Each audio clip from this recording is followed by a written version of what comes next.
Okay, so welcome everyone. So we're gonna start with the session two, which is a very crucial foundation to understand Srimad Bhagavad Gita. So let me start by asking question first. As Prabhuji said, I love interaction, and that is the one thing by because the Bhagavad Gita is a dialogue, right? A dialogue between Lord Shri Krishna and Arjuna. So there is a constant dialogues going on. Srimad Bhagavatam is a dialogue between Parikshit Maharaj and Sukhdev Goswami. And Uddhav Gita is a dialogue between Uddhav and Shri Krishna. So when we see in our scripture, there is a flow of dialogues, one person to another person.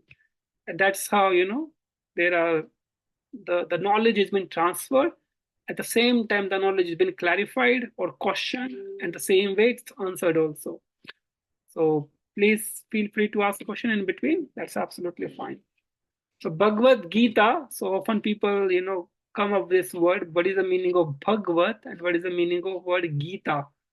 The very word Bhagavat means Bhagwan. Bhaga means Bhagwan. Or Bhaga means the person. Bhaga means opulences. Different type of opulences like rich or, beauty or strong. There are six opulences Lord Krishna has: beauty, fame, enunciation, strength. He's the wealthiest person. He has Lakshmi ji. These are called Bhaga. And Bhagavad means the person who has those opulences, called Bhagavat. And Gita means the Geet, the song of Bhagavad Gita. So there are so many songs in the spiritual literature.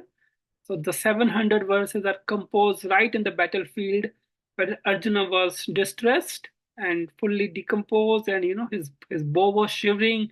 He was shaking up by seeing his family and relative and took shelter of Lord Krishna in the second chapter. So we're gonna learn more about today the power of Bhagwan, or how do we understand the Bhagwan in this world when we are present right here. Okay, so these are some of the topics which we're gonna cover up for today. That our observation, what are the observations of the scientist, some $2 million questions and some activity time, and at the final, what is our duty? So we are born in this world, and from our childhood, when we are born until we basically live in this world, we observe so many things all around us, right? And many things make sense to us. Many times, many other things do not make sense to us, and we'll learn over the period also. So we will see that how we can see the hand of the Supreme Lord, all around us. Okay. So this is a nice slide. So I want two volunteer who can read. One is contemporary worldview and the Vedic worldview. Who wants to go?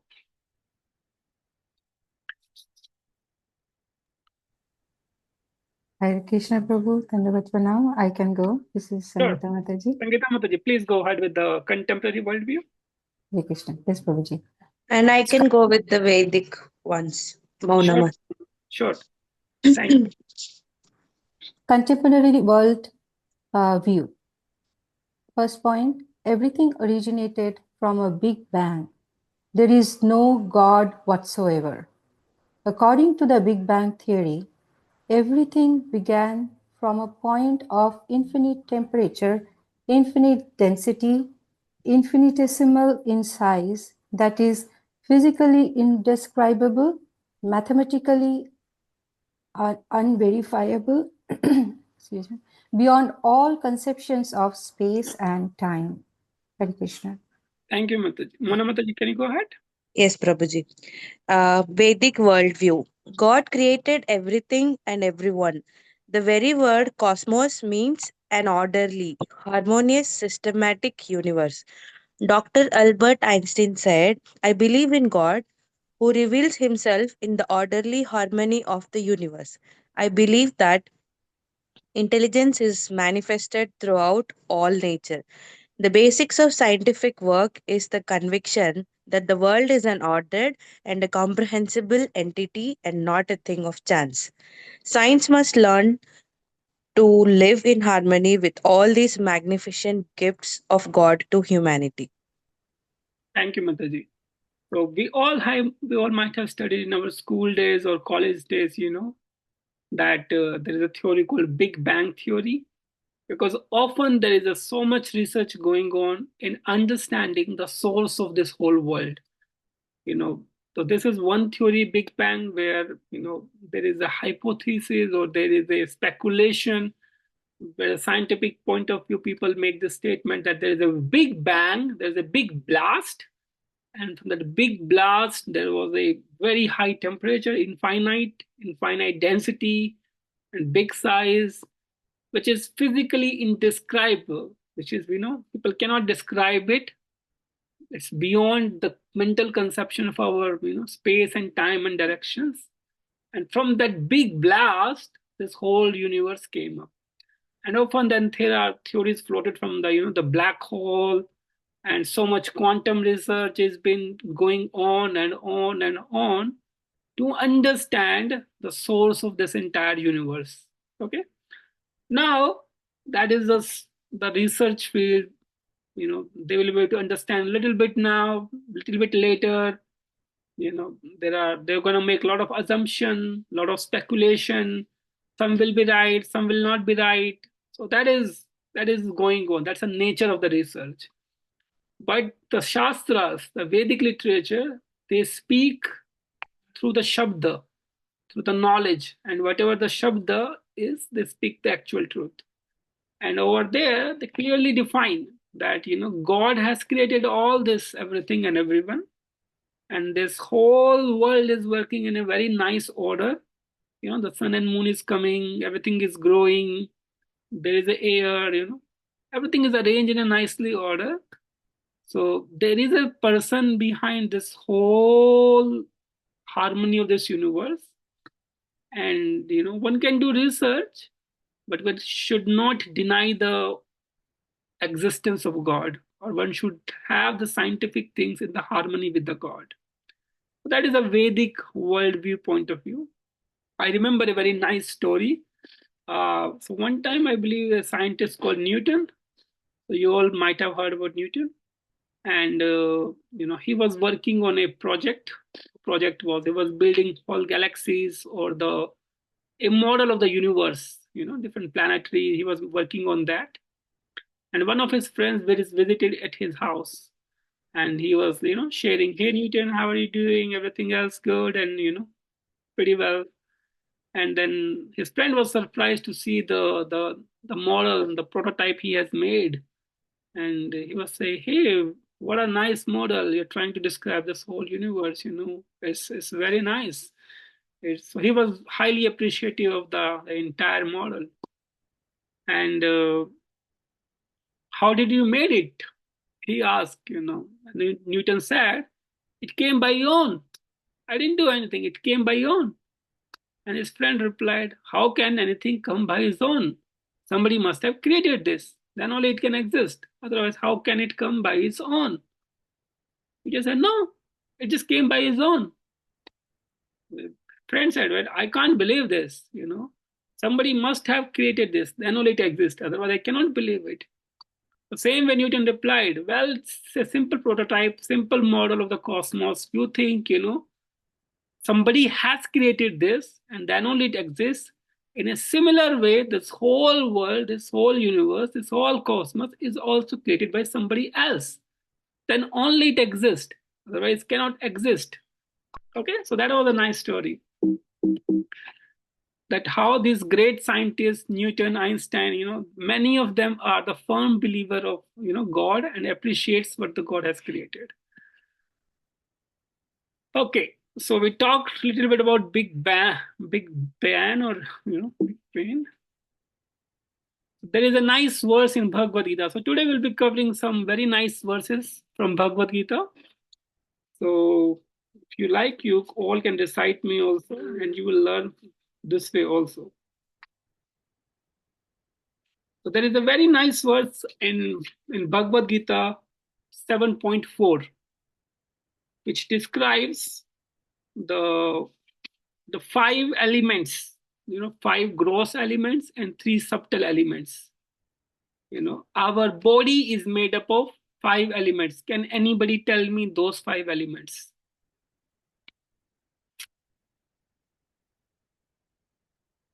It's very easy.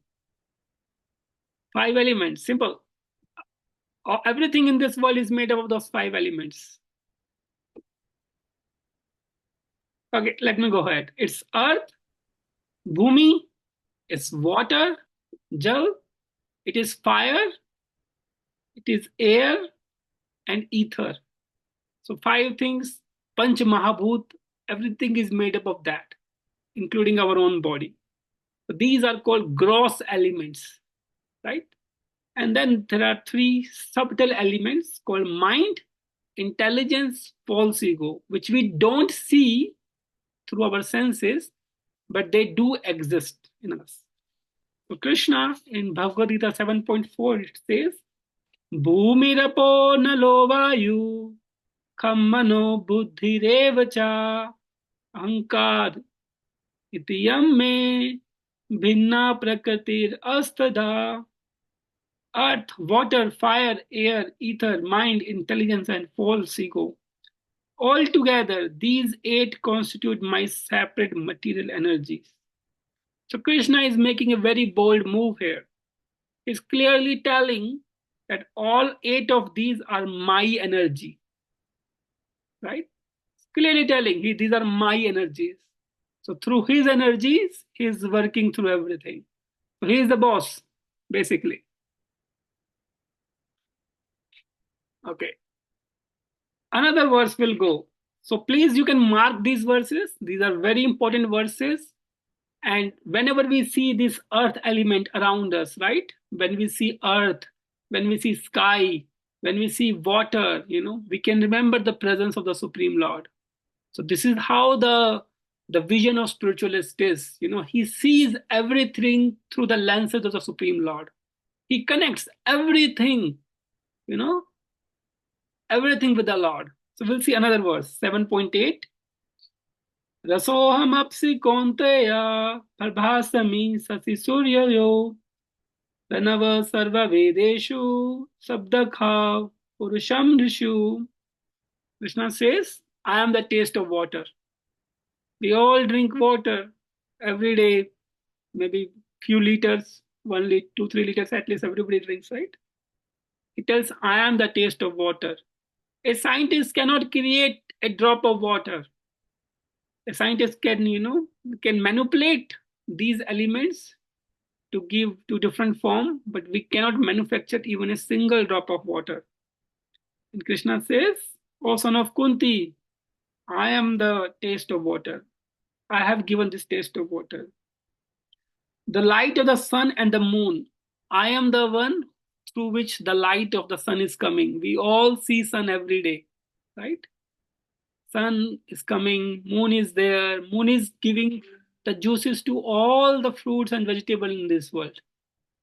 That is the moon Shakti. He is giving that rasa to everything. Through sun only we all are able to live in this world. Imagine if one day sun will not rise. What will happen? Every day sun is coming, every day moon is coming, every day light is coming, every day heat is coming. And Krishna is telling, I am the light of the sun, I am the moon, I am supplying everything basically. I am the syllable Om in the mantra. We use this Pranav mantra, Om, right? He's telling, I am that.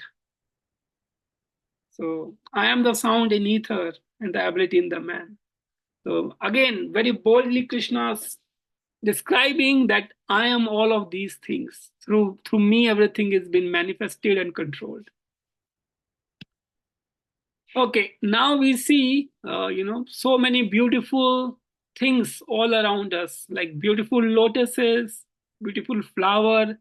We all like to see them. We all, wow, so beautiful nature. When we go to beach or go to a very nice serenic place, we appreciate the beauty of nature through, wonderful, so many things,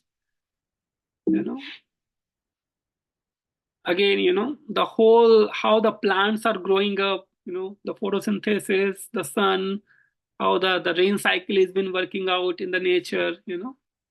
So many wonderful free fruits the God has created, right? So many wonderful strawberry, grapes, so many wonderful fruits God has created. Can any scientist create even one fruit, even one grapes, even one apple in the lab? We can just manipulate, but we cannot create. Krishna is the seed giving father. So we'll cover that verse also. Okay, yeah, so many fruits, including mangoes, the rainbows, the lakes, so all around us, whatever we see, somebody has created it. Somebody has created this whole thing. So many living entities, right? So many birds, ducks, species, humans, demigods. Somebody have created all of this. Somebody has also created our own body. Very, very important to understand. All the DNA, RNA, all the cells, our hearing ability, our seeing ability, our the biological mechanism, what is going on in our system, the digestion, and so many highly, highly complex processes are going on in our body. Who has created all of those? Who is us? Who, what is there? What Shakti has been running all these processes, right? So we all are just, doing our regular task and everything. But have you ever thought, who is the master behind everything? Who is doing the entire show? So very, very important things to ask. So he is the one who is doing everything. So this is another very important verse, 7.7. Can anybody recite this verse and read the translation, please? Who wants to go? Please give chance to others, so that would be nice. Nilesh Prabhu, you want to try? Unfortunately, my Sanskrit is really, really raw, so I have no. No problem, Prabhuji. Please try. That's absolutely fine. I can read the English version, You the can try both. translation. Try both. That's fine. No, I'm going to really butcher it up. I'm sorry. I Okay, don't want to do that. okay, no problem. So let me recite the Sanskrit, then you can read the translation. Okay. Okay. Matta parataram nanyat kinchat asti dhananjaya mai sarvam idam protam sutra mani ganaiva. O conqueror of wealth, there is no truth superior to me. Everything rests upon me, as pearls are strung on a thread. Thank you, Prabhuji. So we see all the thing all around us. Similarly, we see a nice necklace. We see all these pearls, or which looks very, very beautiful. But there's a thread which is holding the entire necklace. So similarly, Krishna is saying that there is no truth superior to me. Everything is resting upon me.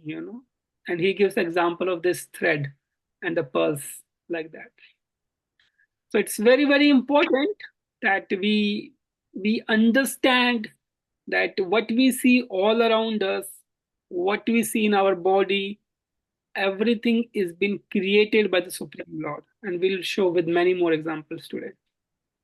Because this is very, very important concept to understand. Unless you understand this, we will not be able to appreciate the power and the supremacy of the Supreme Lord. So this is another nice verse in the chapter 10. This is from this is called, there is something called Chaturshloki Bhagavad Gita. Chaturshloki means there are 4 verses in Bhagavad Gita, which are the most crucial verses, or which can summarize the entire Bhagavad Gita in these 4 verses. So this is one of them, 10.8. Aham sarvasya prabhavo matta sarvam pravartate iti matva bhajante ma buddha bhava samanvita. In this 10.8, Krishna clearly tells boldly that I am the source of all spiritual and material world. Everything emanates from me. Very clearly, very simply, very boldly, It's telling, this world is not one world. We are living in this Earth planet. There's so many universe. There are millions and trillions and infinite number of universe. We can see the body of Mahavishnu. You can see the body of the Mahavishnu, and through his pores, the bodily pores, large number of universes are coming out. You can see these so many universes are coming out, and we are living in one such universes. And these all universes are like material world, where the birth, old age, death, diseases are happening, which is a part of material world. But there is something called supreme spiritual world, or we call it Golok Vrindavan, or Mathura, or Ayodhya, Dwarka, or Vaikuntha. Vaikuntha, which means there is no Kuntha. Kuntha means anxiety or misery. Vaikuntha means there is no misery. There is no worry, nothing to be worried in Vaikuntha, which is spiritual, complete spiritual. There is no death there. There is no misery there. There is no age limit there. That one is going to live in 40 years, 50 years, 60 years, 70 years, nothing like that. In this world, everybody is limited by the time, energy, resources. Each one of us are limited. How much we're gonna live, how many breaths we're gonna take it, basically. We all are limited. Okay.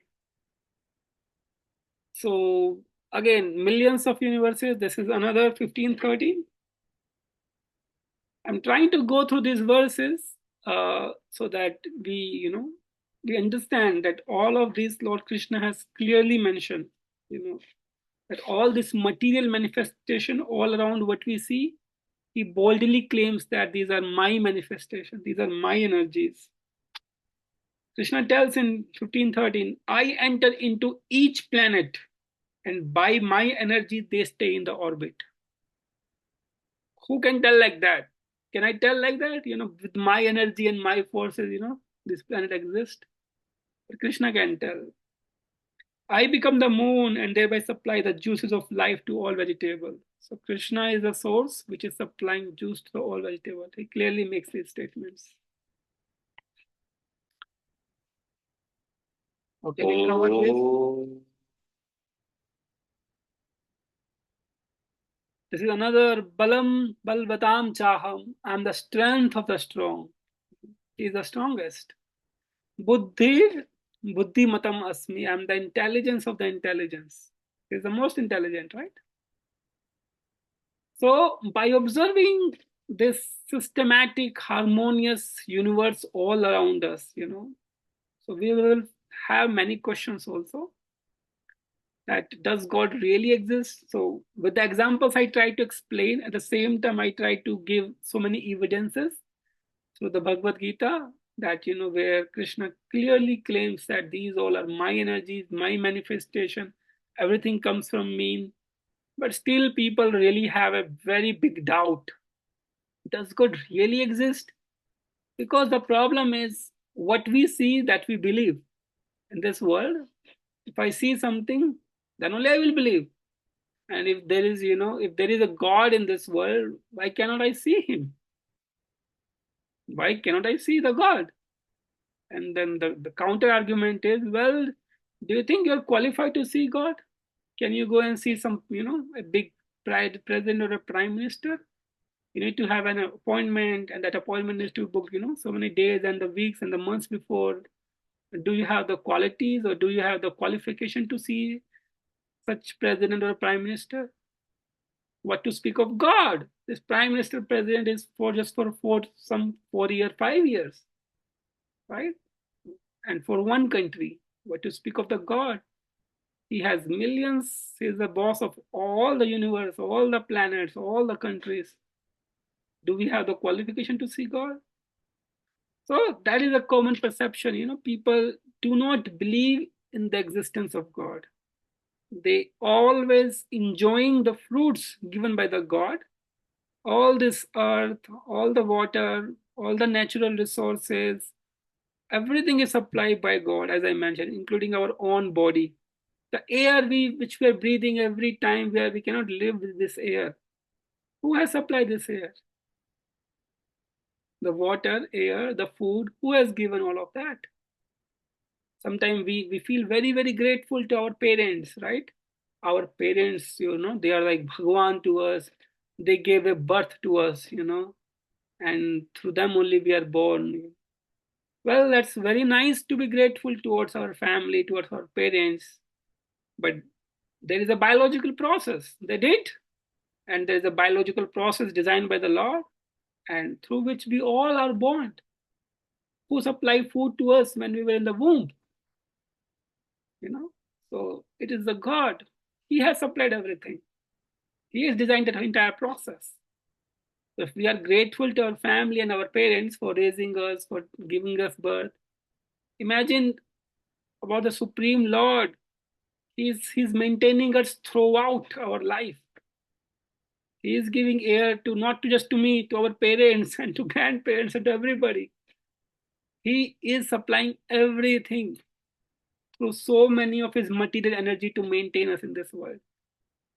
But people really doubt the existence of God because they cannot see it, and that's why they do God really exist, So that's how it is.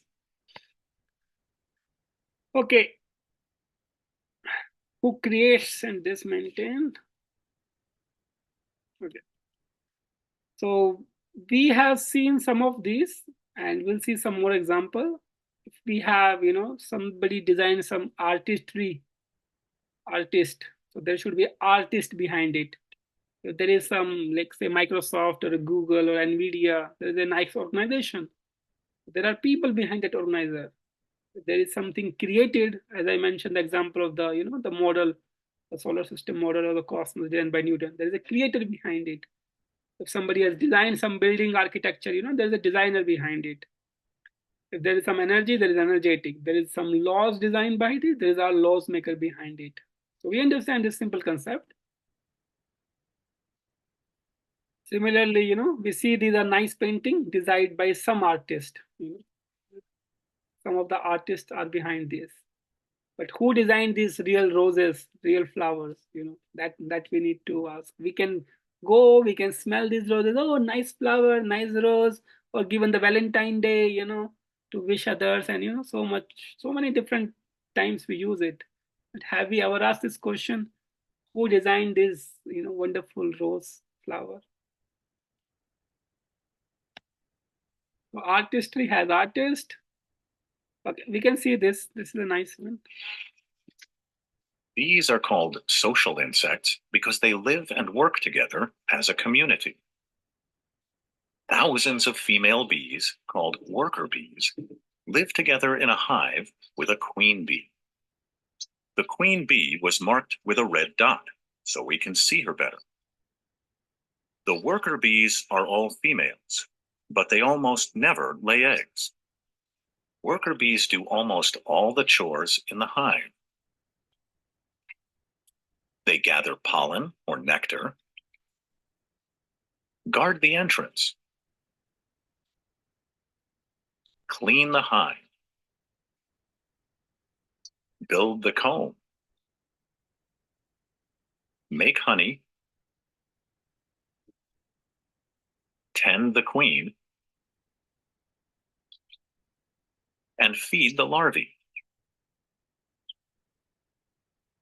They even fan the hive with their wings to keep it cool on a hot summer day. Okay, so we can simply ask, who has designed all of these functions of the bees? How they're harmoniously working, getting the honey. Who has designed all of this? Okay, again, another example of the spider web, so nicely the thin layers that is in a spider web. So there is a nice structure, there is a nice pattern. Everything in this world has a pattern, by the way. Everything has a pattern. So who had designed all of this nice spider web? Who has given them the intelligence? Right? They also have intelligence. The bees has intelligence. The spider has intelligence. The animals also have intelligence, right? And we also have intelligence. So the bees and the animals, they're just busy. in doing this work. They cannot ask this question that, who has designed that, who has given this power to us. They do not have that capability or ability to ask this question that, what is the source? Who has created this? They are just too busy in doing the whole process. But we humans has this ability to ask the source of everything or how it has come through.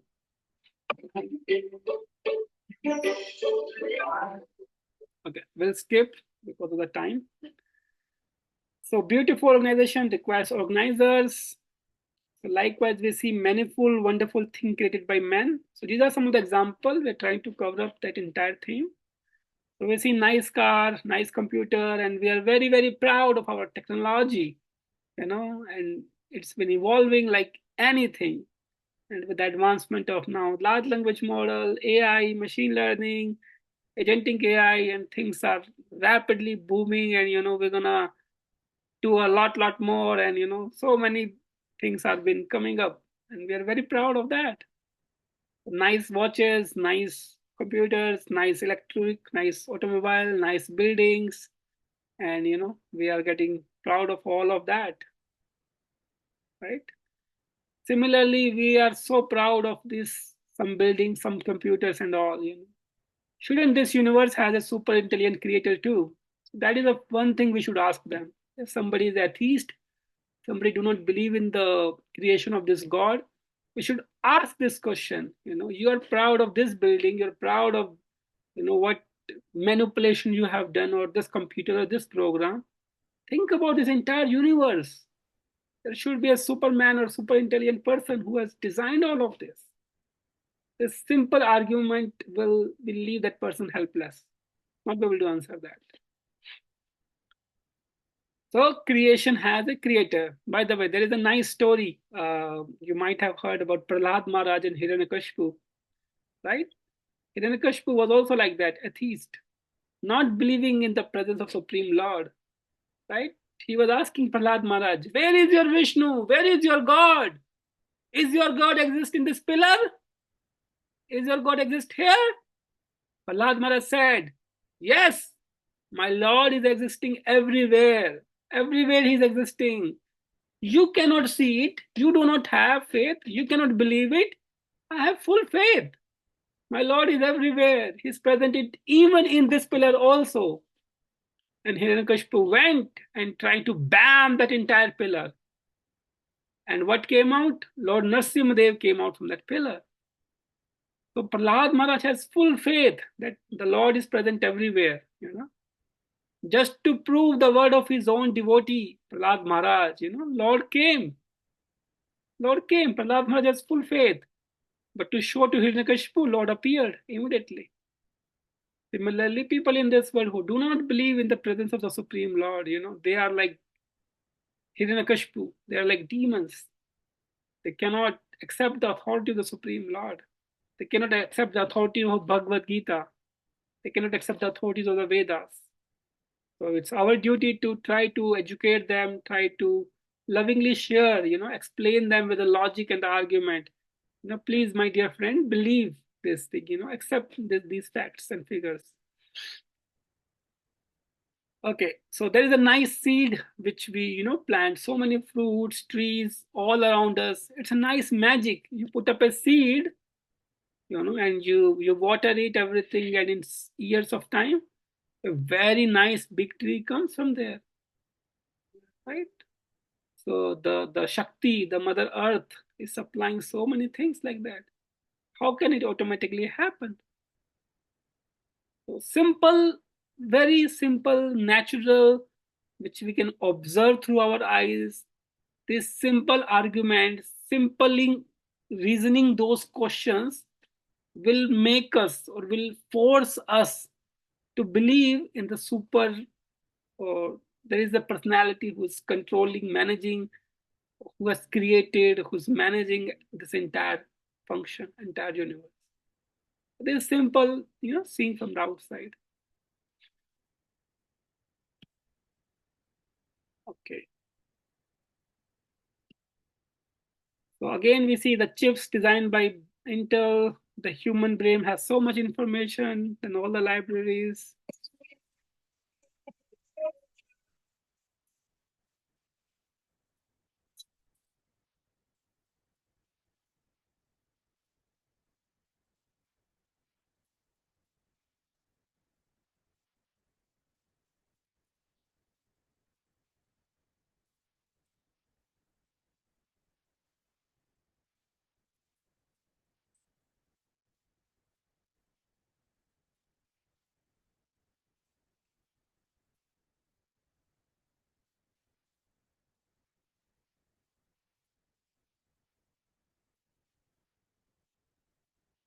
So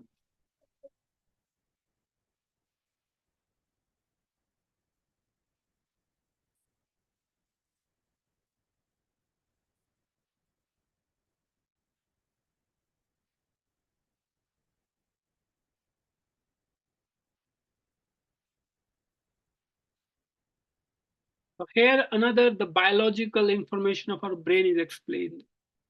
Our brain is made up of neurons. That's a scientific terms. Neurons. Every cell, every part, they are built up of the neurons. And how the human brain works, because that is the most complex system, organ in our body. And there are hundreds and thousands of neurological research has been conducted, and scientists are still not able to understand, that the neurological disorder, Parkinson, Alzheimer, you know, not able to understand how this is the most complex function. So who has designed this brain itself? So asking this simple question will force us to believe there is some supreme Lord.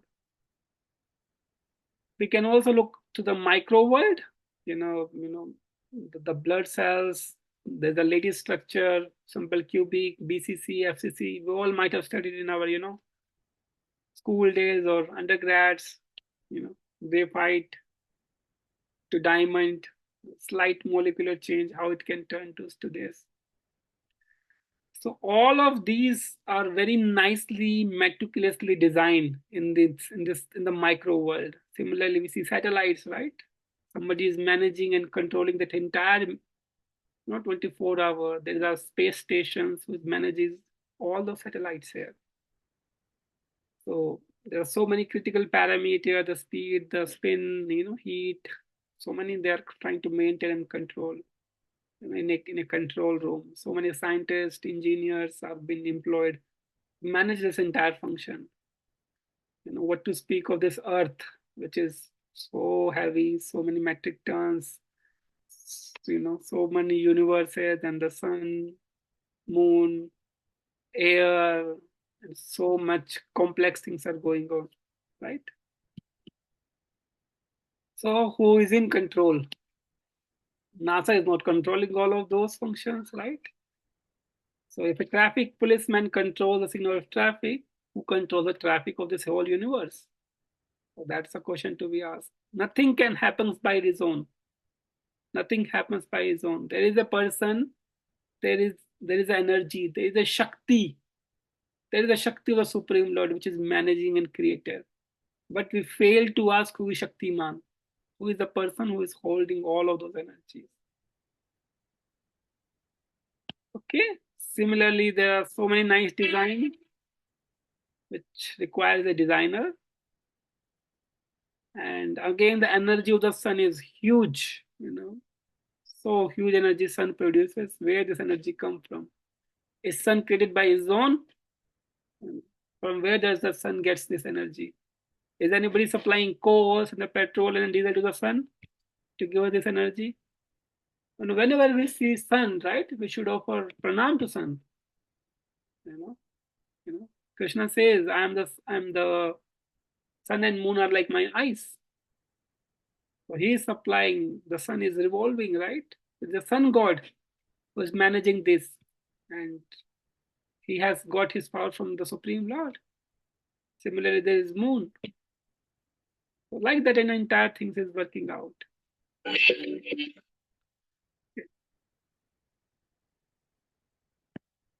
We'll go quick. Energy emitted by sun. Okay, that's another sign. I'm trying to avoid a lot more scientific depth because many time people, wants more scientific facts. So if anybody wants, we can go over that too. Because there's too many contents today, so I wanted to speed it up today. Similarly, when we look at the world around us, my college starts at 9:30. Who made this law? There is a principal, there is a director or chancellor in the university who designed that law. Similarly, there is a law made by the Indian traffic police and the American police. In the Indian traffic police, you drive on the right side of the driver's side, and then American, you have the left-sided driver's side. right? You drive on the left side and the right side. So opposite way, who designed it? A country decide these laws. Similarly, many of us like cricket. There's a overs, how many players in the team, how many are batsmen, and who made all of those rules. So there is a ICC who makes all of these rules. Similarly, in the scientific way, we see there are around 117, 16 periodic table elements basically. So nicely design everything. So we appreciate the beauty of scientists who has arranged a nicely periodic table, but who has created all of these metals and all of these elements. That also needs to be thought of and asked. And yeah, similarly, there's laws of physics, gravity, resistance, and all the scientists are busy in understanding and capturing the laws of science, laws of nature, trying to understand all of those laws of optics, diffraction, prism effect. Again, trying to skip the scientific part. So the sum and substance of this is that all of these laws, which are created by the Lord, they are governed. They are governing in this world.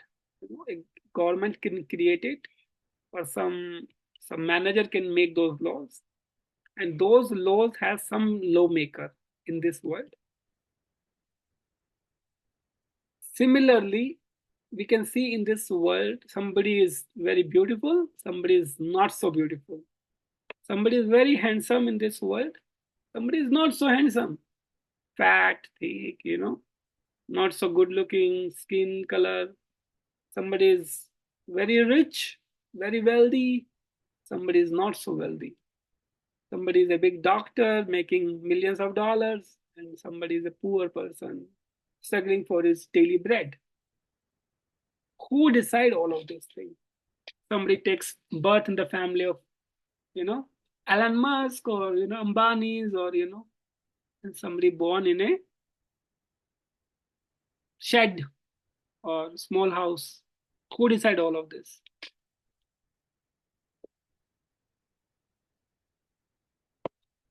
So there is a law behind all of this, right? We all have received a body, a face, a family where we're born in. Who decide all of that? Was it in our hand? We were born in this particular family, this particular parents. Some people are born with so many biological defects. Who decide all of that? Some people die in the age of 20s, 25, 30. Who decide all of that?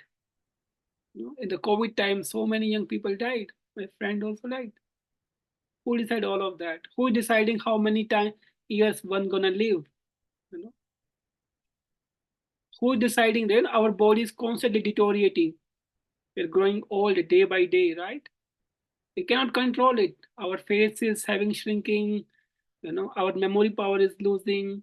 Once we grow old, our hearing power become less. Our seeing power become less. Our bodily function reduces. Who is deciding all of that? Who is controlling all of that? And all the scientific advancement is trying to beat. I don't want to grow old. I want to remain young, healthy. No, I don't want to die. I want to be here in this world. But still, everybody is forced to die. Forced to die. Nobody can escape the death. Even the president, prime minister, millionaire, billionaire, whatever, whoever the person is, they cannot escape this loss. So who is deciding all of that? We can choose our education, job, a partner, the kind of car we like, the kind of house we have, but we don't choose our, parents, our face cut, our intelligence. We all have a limited amount of intelligence. Who chooses and what is their basis? Is it by chance? Born in the ghettos versus born in a very effulgent rich family. So what basis? So Kiran Prabhu, you want to share something? Kiran Annam Das Prabhuji, I wanted to ask you. Any thoughts? No, Prabhuji. Hare Krishna. Hare Krishna. Yeah, Dhanavat Pranav. Anything? Yeah. You have any thoughts here? No, but I don't have any thoughts. I was actually hearing on and off little bit. Okay. So, but in general, like some questions I can ask over this topic. Okay. So we can ask later questions. Okay. Okay. Okay. Otherwise, the whole presentation will derail. Okay. Any small question you can ask. Big question we can take later. Okay. Fine. Let's move ahead. Okay. So we have seen, or I have not gone into detail, but we have seen so many laws: thermodynamic, physics, chemistry, traffic police, Indian traffic, and the American traffic. So everything has a laws. These are designed for, but how all of these things which I described, right? How it can come randomly. So there must be somebody who is managing, this entire show, and that is for something called laws of karma. What we sow, that only we will reap. Whatever we have done in our life, that only we will, cut in the future also. So we can also understand by a simple analogy, right? When we were a child, you know, generally child always wants to play, often don't want to study hard, and but their parents tell that child, study hard. Otherwise, how you're gonna make up your living when you grow up? Work hard, do your study nicely. This is your duty as a student. Perform, work nicely, that so that you can live nicely in the future, right? And many of us are sitting here, engineers, doctors, software professional, we have worked hard in so many years, to be in US or to be in a nice position, right? Similarly, in our life, this life has been given to all of us. And, if we do not utilize this life to ask these big questions of life, what is the goal of my life? What is the source of my life? I came from my parents. My parents came from their their own parents. And then, again, their parents have their parents have their parents. Oh, where does this end? What is the source of all of that? So if we do not ask these questions, if we do not understand the concept of God, it is like, we are just wasting the entire life. We are just busy working day and hard, just to be very comfortable within this body and live in this world, and that's all. And we are not thinking about the future, you know. For a child, when we're think like 7-year child, yeah, we're not thinking about the future after 20 years, busy in so much play. Similarly, in this life, we have to think about our next life and next to next life. What will be our future then? Those who are intelligent, those who are sharp, they know this science. But those who are not so intelligent, they are just being in this world, eat nicely, drink nicely, marry, and enjoy the gift of the God given in this world and die one day. And that's what the whole world is busy upon. So they do not accept the law of karma. Karmanya deva netrena jantur deho papatyate. Kriya pravishta udaram pumsarita kanarshya. Kiran Prabhu, you can read. Not Kiran Annam Das Prabhu. There is another Kiran Prabhu. Yes, Prabhuji. So under the supervision of the Supreme Lord and according to the result of his work, the living entity, the soul, is made to enter into the womb of a woman through the practice of male semen to assume a particular type of body. Now I have a question to all of you. We have received a particular type of body, so many animals, so many things are there. So what is the fundamental principle? What is the law behind it that we receive this particular body? So Mala Mataji, Mala Udeshi, you want to go ahead? Do you have some thoughts on this? No, I am absorbing today. Maybe next time I will have a little thing to say, but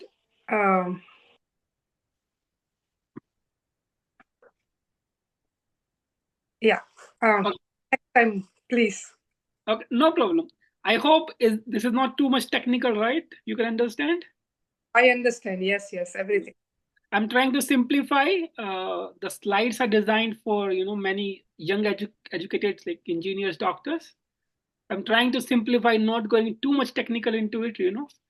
Just going over the surface, trying to make the point what is needed. So anywhere you feel more explanation is required, feel free to ask. Okay. Yeah. So who else can answer? Okay, let me say who has not answered. And Mr. Dhaval, you want to go ahead and answer something about that? Who decided that I'm gonna get this body? What is the fundamental principle or the basis behind it? From my understanding, it is your past life and the karmas that Okay, you did in the past life decides your current life. that's very, very true. Excellent. But that's the real basis. Mhm. Anything else you want to add on this?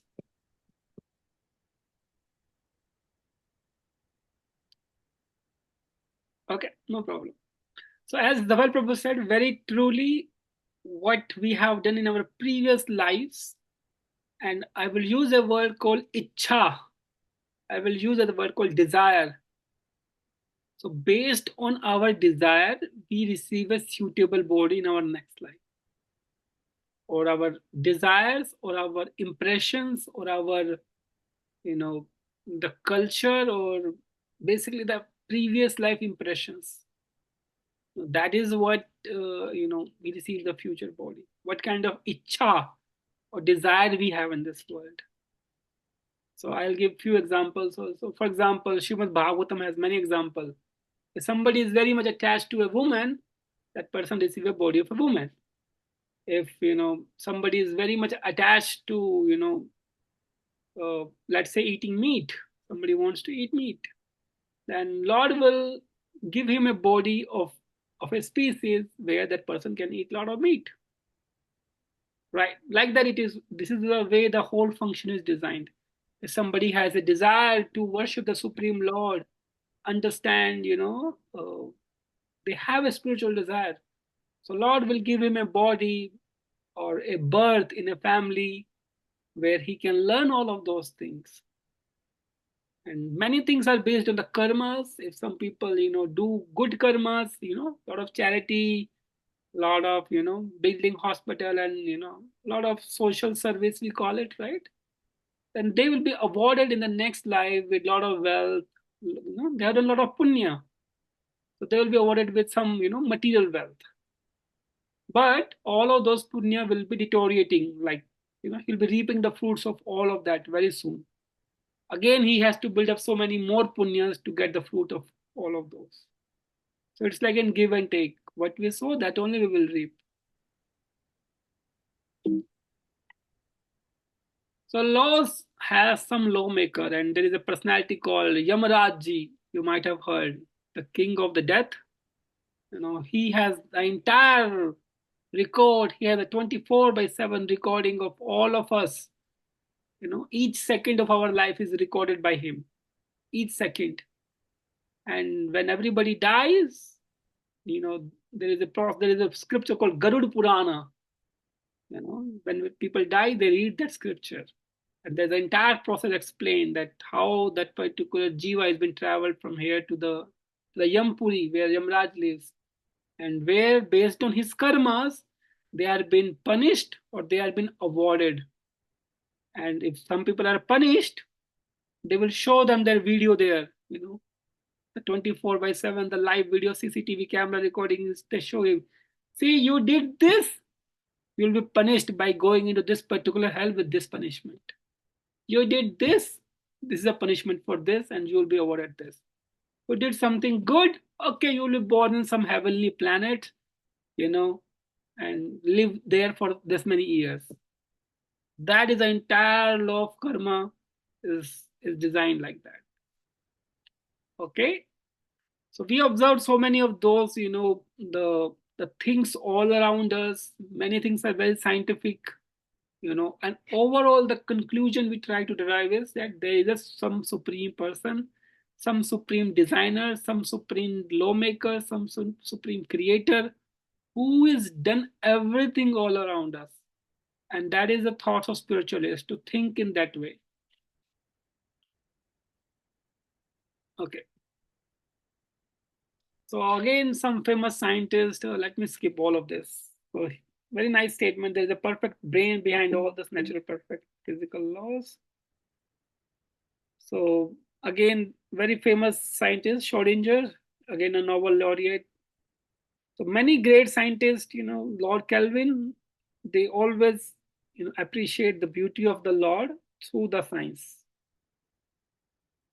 Again, the story of Newton, we covered that.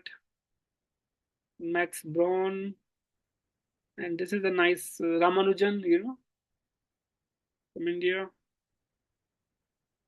Heisenberg Uncertainty Principle, Michael Faraday. So many of the scientists, they all have appreciated the laws or the beauty of the science and the beauty of the Lord also.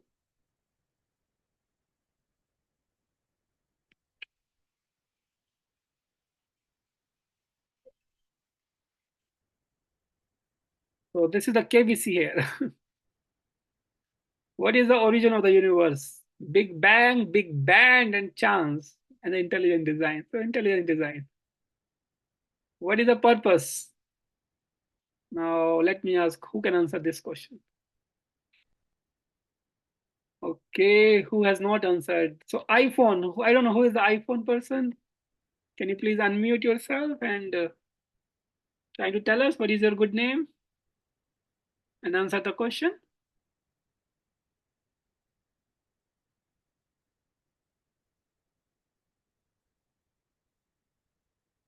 Okay, busy, looks like, okay. Vena's iPhone, Veena Mataji, do you think you're in a position to answer? By the way, I wish to, interact. So that is what I'm asking. Okay, you're busy too? Okay, no problem. Maybe I can try this one.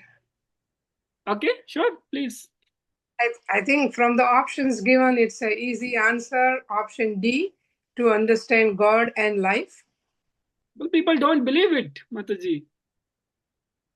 People see the purpose of this world is make lot of money, big house, few Tesla, Lamborghini, and good education in Hopkins, Harvard, MIT, and build few company, few bungalow, nice life partner, and big post position, and that's a purpose. How can you say the option D is the right?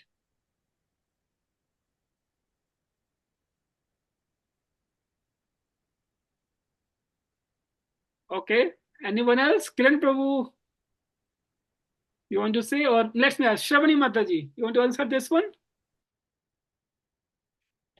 Yeah, I can try. So, what we are looking is only at the physical world, right? Material world. But the soul is the ultimate purpose. So, we need to, like think at the subtle layer, the soul layer, the conscious layer, right? Like, why are we being born so many times? Why are we going through this cycle, right?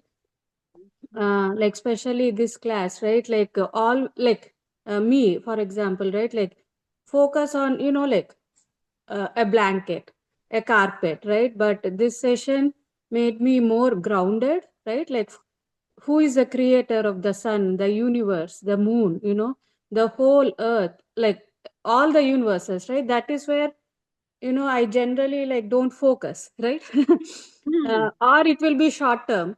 uh, I do this, and then after like 1 week, 1 month, it becomes like regular or natural, right? Like being like in the daily routine, I forget to like show gratitude to our universe, right? Because like so engaged in this materialistic world. So there is a purpose beyond this physical world that we all have to be grounded to know like what is the purpose of our soul, right? Coming back to this universe.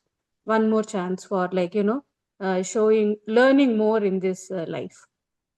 Thank you. Very nice. Yes, as all of you, Mala Mataji and Shravani Mataji, you answered, right? Very nicely. So there is a purpose of our life. And I can tell you one story from my own life. I was in ninth grade. I always tell this story because I like this story. I was in ninth grade, and my, typical Indian parents work hard, you work hard, otherwise, you're gonna do a small job, you have to study hard, work hard. So my mother used to tell me this thing, study hard, and she's behind me like that. And then I one day asked her this question: why work hard? Why why you always keep pushing me, study hard, work hard? So what will happen? I'll just go to some nice. I'll get good grades, and then by getting good grades, I'll get to some good college, some IITs, and then good education, and then nice job, big money, and nice partner, big house, big car, big bungalow, mansion, and some kids. Is that all in the life? What else is there in the life? Everybody is behind all of this only in this world. What else is there in the life?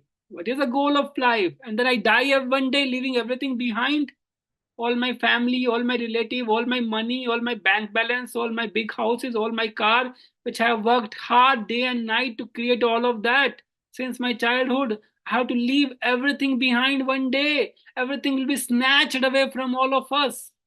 Is that, what is the goal of life? I have to leave everything behind here. She told me, this is not your age to ask this question. That was her answer to me.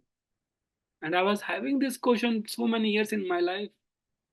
And luckily one day, I got answer to my question of these questions I had. What is the goal of life?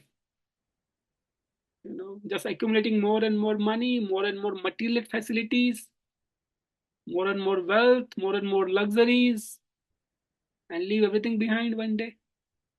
I'm not against making up money. I'm not against, building up the luxuries, but I am against, that we do not inquire this real questions of life. I'm against to the propaganda, that we are too busy working day and night just to accumulate this material thing and not thinking beyond this life. We're not thinking about the Supreme Lord. We're not thinking about we're busy or very busy on a bodily platform of our life. Okay, so very good. So this is a two major question we will, spiritualist will ask every time. What is the goal of my life? So, okay, this all very nicely. I don't have to go. Big Bang also now. Okay. So this is one activity I wish to do. Okay. So you can see, what is this?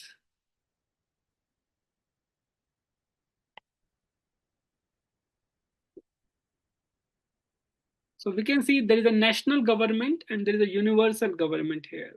For the national government, we have different ministries like Home Ministry, Health Ministry, Energy, Finance, Defense, Education, a different type of ministries been there anywhere in the world to administer or to facilitate those resources. Similarly, there are universal government. We often heard there are so many demigods, Indra, Chandra, Surya, those who are managing this entire universe. So this is called universal government. So Home Ministry has a power of law and order, right? Police, all the FBI, everything is maintained by the Home Ministry. Or DHS, Department of Homeland Security, everything is maintained by them. Similarly, there is a universal government. If somebody is breaking the universal laws, they are being forced. They have been forced with diseases. They are forced with a problem in their life. They are forced with birth defects, and so many things in the life. So there are some universal laws also. Those who perform bad activity, they will be suffering with some consequences. Our each action has some consequences. We cannot just do it and ignore it. Every action has an equal and opposite reaction. Newton's third law. Similarly, whatever actions we do, it has consequences. Like somebody is smoking, eventually they're gonna get their liver failure or some disease in a long way. But they don't realize that time. They just enjoy that particular activity and that time, and we don't care. But that is gonna problem in the later part of the life. So similarly, there are Ayurvedic herbs given by the Supreme Lord to maintain our health. So there is sun and moon, similarly to the Ministry of Energy. Similarly, there are gold, silver, everything is being given by the universal government. All this wealth is given. So there is the ozosphere layer, which is protecting us from the sun's harmful rays. There's education ministry where we learn, physics, chemistry, maths to maintain our life in this world. Similarly, the Lord has given in these Vedas the scriptures knowledge to understand something superior beyond this current life, beyond this bodily platform of our life. That what is a higher thing? Okay. So what the lesson we can learn from this? That behind every government, there is a president or a prime minister. Similarly, this universal government is maintained. There is a CEO, the Supreme Lord, and the CEO, the God, has so many, he has expanded his energy through so many other people. We call them demigods, and they are maintaining this functionary of this universe. Like somebody is giving rain. Indra is in charge of rain. Chandra is in charge of moon. Surya is in charge of sunlight. Death is in Jamraj is in charge of death. Similarly, these functions are divided by him. So they all are taking care of these departments. But there is a supreme person who is managing the entire thing. So God, government, law abides, live happily, and lawbreakers suffer behind the bar. This is a very, very important to understand. Living in this country, in US, right? If we follow the government laws, we will be protected, or we might be awarded also. That we live a nice life, we did a good things, or we're driving a car, let's say, we're driving on following all the rules. Then we are the law-abiding citizens of the country. Will not be fined, will not be charged, right? But if there are lawbreakers in this world, speeding very quickly, breaking up the laws, murdering somebody, breaking the laws of the country, they will be punished. They will be behind the bars. They will be fined. Similarly, when living in this country of US and the Maryland, there are state and federal laws, right? Similarly, there are also universal laws through which all of us are governed up. Based on our activity in this life, our next life is awarded. And whatever we do, again, the universal laws come in the picture. Okay, so we covered this verse already, and okay.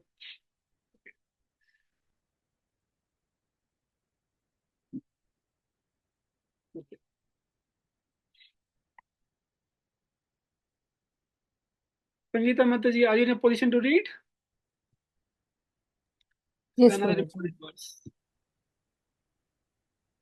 Hare Krishna. I can read this one. Sure. The material body is a mere dress over the imperishable soul.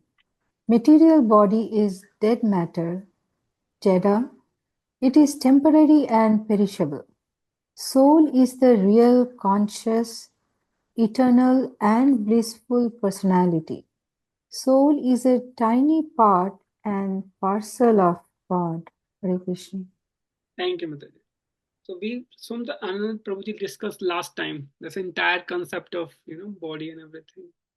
So we all are going through this cycle of and this cycle of birth and death. Our body is changing, and the soul inside living this body, which is supplying all the biological function, all the energy, so that remains the same. And when we die, The souls leave this body and the body still remains here. Cannot function anything, and eventually deteriorate, and as soon as it smells so badly, our own family and relative only take this body and burn it, or the bury it, right? There are only three ways the end of the body in our Hindu system. They burn the body, becomes ashes.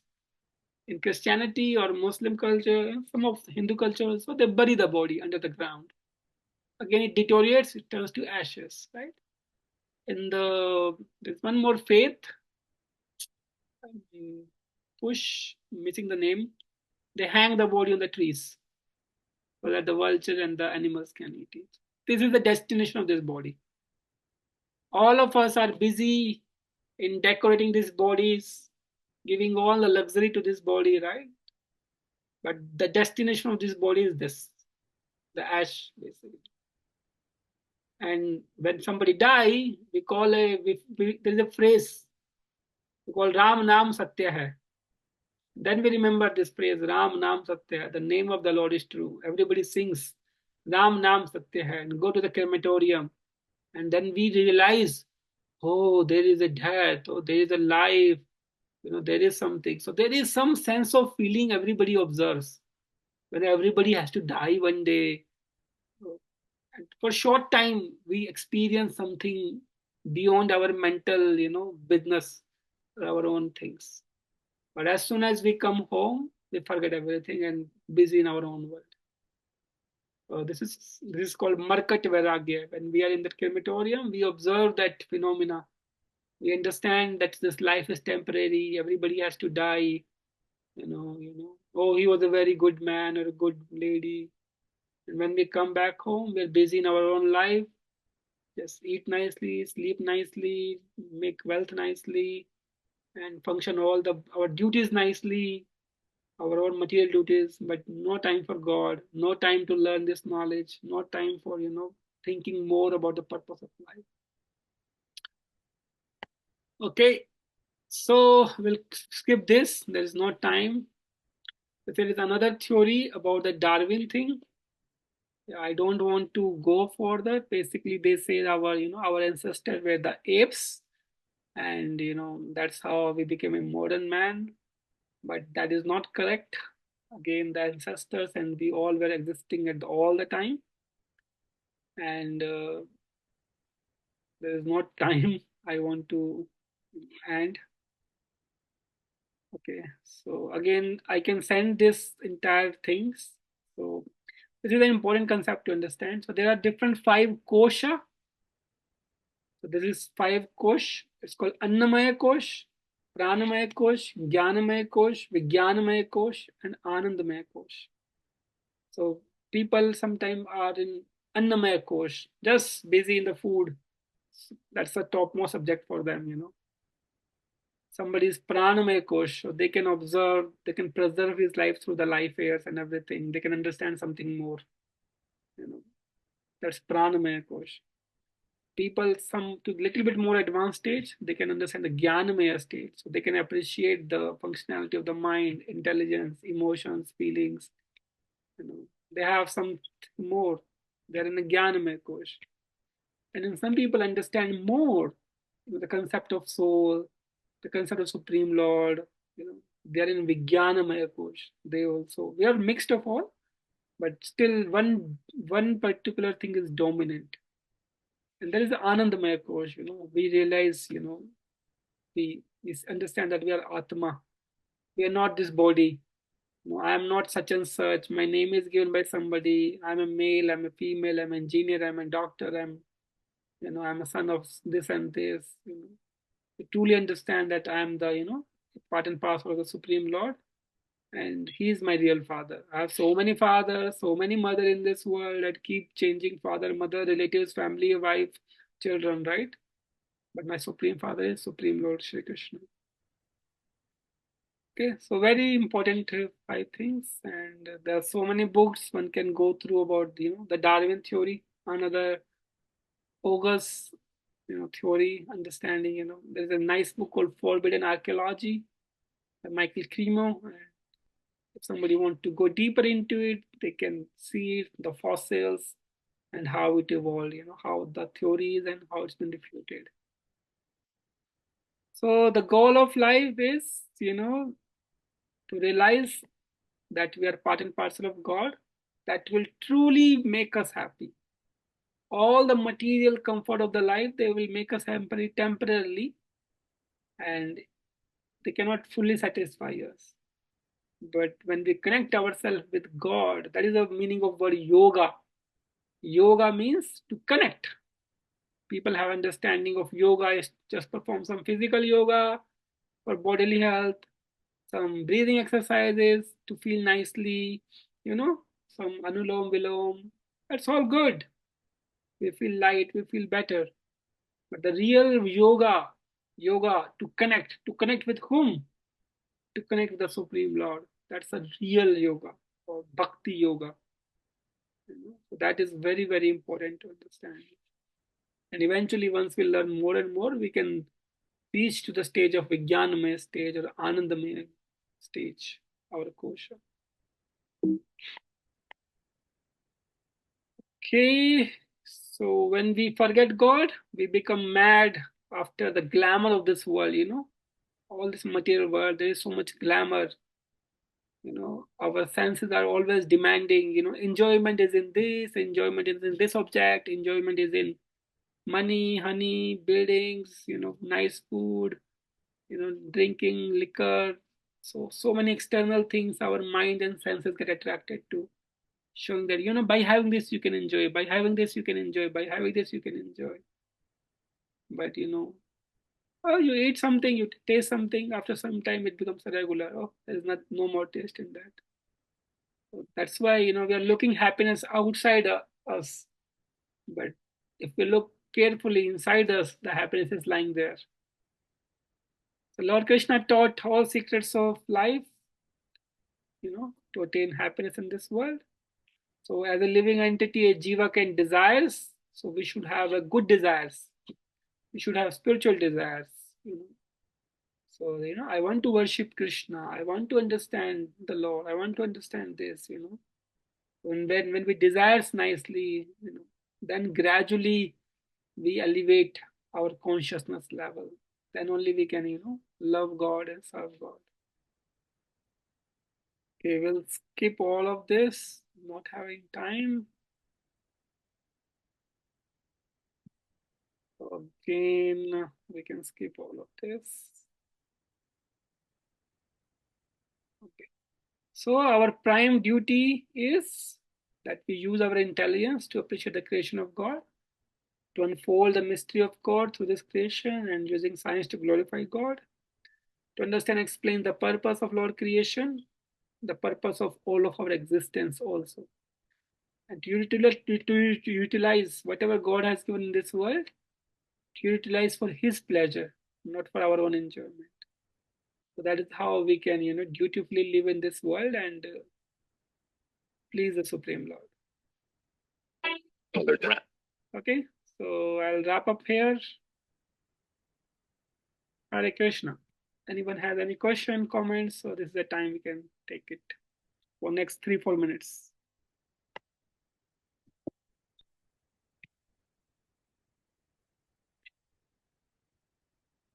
Yes. Any thoughts? Any question? Any suggestions? Comments? Prabhu, I have a question. Sure, Prabhu. With what happened in India this past week with the plane crash, how is it possible to have all those souls in one plane and have the same karmic account at the same time? Yes, Prabhuji. So first of all, we all are sad to know about this entire incident, and we just do not know, how that happened. So many people got into some accident and left this entire body. But I was really surprised at how one person got saved. Really, that was truly, I cannot.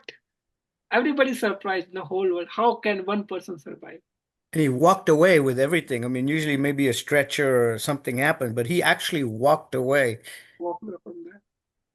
So again, Prabhuji, what I think is here. So again, everybody is living their own life. Everybody has to die one day for sure, right? Whether from 40 years, 50 years, 60 years, each one of us has to die. We do not know the karma behind the 241 people. None of us know what they have done in their previous life. We do not know their karmas. We do not know their histories, right? Dhritarashtra has a blind eyes, right? Dhritarashtra. He has 100 sons and he has a blind eyes. He was blind, but there is a history behind it. 100 lives before, he used to take those needles and put in the eyes of the small animals. Oh. And because of this karma, after 100 lives, he became blind person. Now you may ask why he took 100 lives to become blind, right? Why he became, it took 100 lives for him to become blind. In that Dhritarashtra life, he got 100 sons also. So in those 100 years, he performed some tapasya to get the punya to become the father of 100 sons. But in that birth of the Dhritarashtra, he got blind eyes, and he got that 100 sons, which punya he has done. So the karma is very, very intricate, very difficult to digest with our own mental thought process, we really just cannot understand, Prabhuji. Seriously, I'm saying. We can think more, we can, we just don't know what is the previous history, the karma, what they have done previously. But what all of us we can do is, oh Krishna, it's very sad to know, but please protect them, please give them bhakti in their next life. Everybody is going through their own journey. We just don't know. Prabhuji. Oh, I don't know whether that satisfies your questions, but none of us can answer, But I can share some more thoughts. Some more classes are there answering this question. I can forward it to you, Prabhu. I would appreciate it. Thank you, Prabhu. Thank you, Prabhu. Anyone else? Alicia Mataji, nice to see you. Everything else good? Yes, Prabhuji. Hare Krishna. Hare Krishna Mataji. I wish to know who is the iPhone devotee here. iPhone devotee, you want to share something, your name and any question you have? No? Okay, no problem. So no more question? Kiran Prabhu, you're fine? No more question from your side? No question, but yeah, I even, I mean, long back I had similar question what Nilesh Prabhu has just asked. I do agree to the answer that you have given. My personal understanding to that question is, I believe God has given knowledge in all the scriptures on how a person should live. Like that's what Bhagavad Gita, Bhagavatam, all our scriptures explain on how you should live. But I don't think, maybe I could be wrong, but I don't think there is any scripture that explains how God calculates our karma. Is there any scripture that clearly explains how God decides on I mean, what are his actions? Is there any scripture that explains his planning? So, nice question, Prabhu. Very nice question. As I mentioned, that Yamraj ji has that manual. The Yamraj. But is that revealed to human like us? Only we can understand some part, Prabhuji. Like for example, if somebody smokes, eventually they're gonna get some injury, right? Some liver failure, kidney failure, some disease they will get eventually, right? If somebody, whatever we do, so it has some credit and has some negative things also. Yeah. That is all is accounted by the Yamraj. So based on those karma, good or bad, the next destination is decided. Now, I want to go up one level beyond this. Now, this is a called karma concept, but the bhakti process negate the entire karma.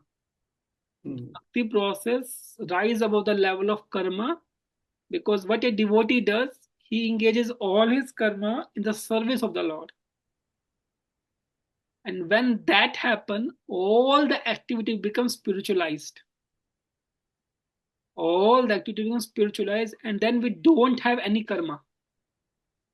Because whatever you do in this world, whether good or bad, if you do all the good karma, what we'll get? Some wealth we'll get in the next birth. We'll get a nice birth in a family, lot of money, nice beauty, nice power. But one day it will exhaust also. So good punya will reap us good benefit for temporary only. But again, what that person has to go through the birth again ABCD again, death again. They cannot survive, nobody can escape that part. So this papa punya has been going on. But a devotee wishes to come out of that cycle of papa and punya. We are not attached to punya also. Pap, nobody wants to. We don't want to attach with the pap punya also. Because it is binding. It is binding. In this material world, it is binding to all of us. Similarly, a devotee wants to go out of this world and serve the Supreme Lord in Vaikuntha. Over there is none of these things are there. We are not bound there, basically. This karma is not existing there. So I understand you wish to know there is a manual. If somebody do this and that, Because in Bhagavad Gita, I remember God saying, like for some action that you do, yeah, the result I will decide when I should give, in what form I should give, how much I should give. This all he said, but on what basis he is deciding, I don't believe that is revealed.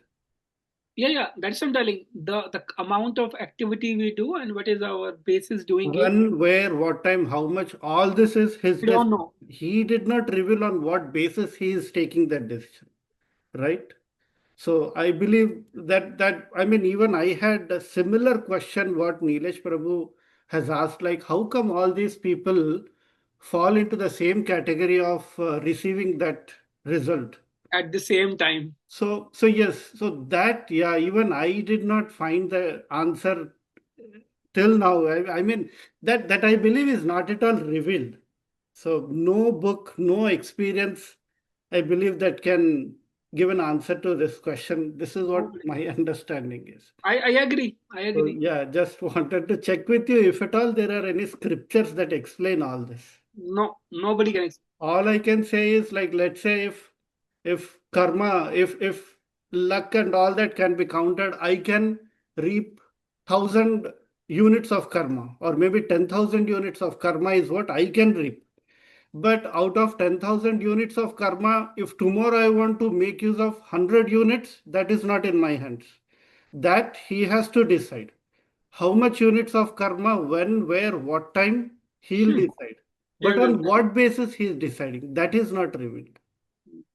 Yeah, this is my understanding, just checking if my understanding is correct or wrong. No, very true understanding.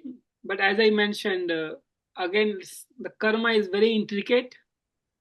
Nobody has the complete information on that. And we don't know their background and their histories. True. There are only 241 people. When there are earthquake, there are tsunami, when many more people die because of that, right? True. In US or other part of the world, right? There are always wars going on in Ukraine versus Russia, right? So many devotees also died. They left. Yes. So let me tell you one last thing to you that you might appreciate this. Well, everybody has to die. I know death is scary. Nobody wants to die. That is scary. But for a devotee, death is like a welcoming carpet. Yes, true. I agree. For devotee, death is like he's meeting his lover. Yes. For death, he's waiting when my Krishna will come. Yes, if you love God, then yes, that's true about death.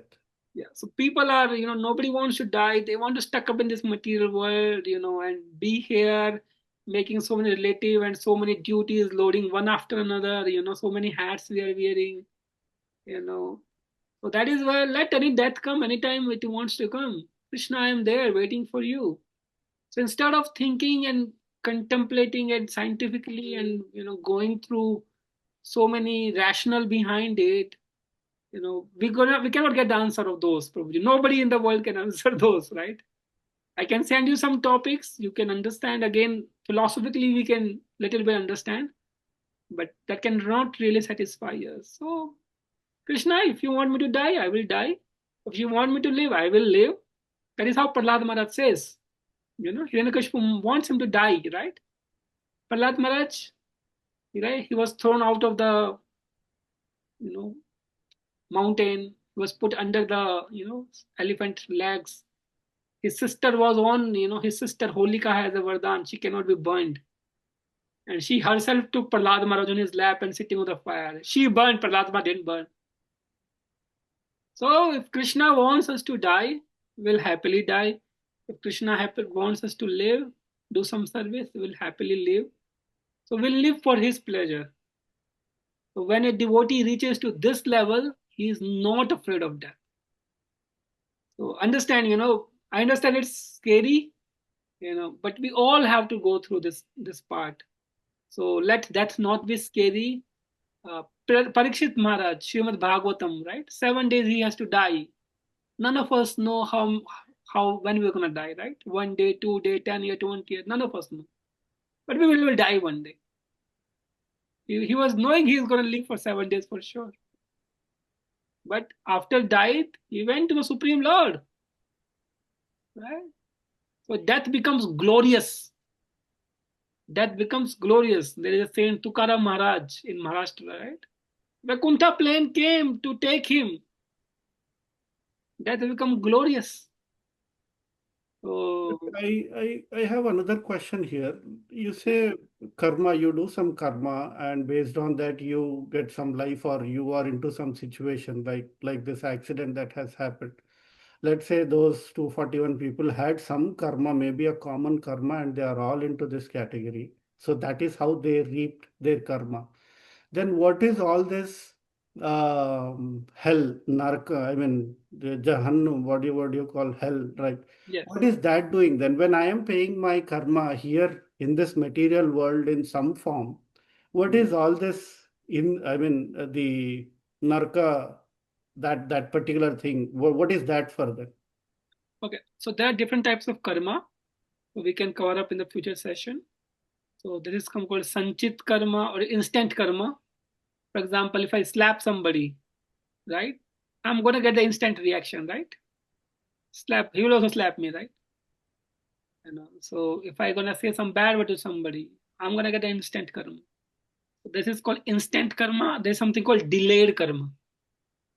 Like you did your education 20 years, 25 years, right? To get a nice job, right? So you did so much good karma to get a job. So it's kind of delayed karma, right? You put up a seed in the in the land. After 20 years, you get some fruit, right? Delayed things, right? So it depends, Prabhuji. Some things are instantly awarded, some things are awarded after some time, and some things are awarded even after some deaths. So again, the karma becomes very difficult to logically understand. But I give an example of Dhritarashtra. He has to perform some punya to get a birth, to be called a father of 100 sons. But he was doing that activity of putting needles in the animals, and he became blind because of this. So things goes like this. But again, I said, Prabhuji, let's rise beyond this platform of this activity. If I do this, I will get this. If I do this, I'll get this. We need to rise above this, Prabhuji. True. This understanding is all this science, is very complicated. No, If it's we complicated. believe, just recite the name of God. That makes your life easy and simple.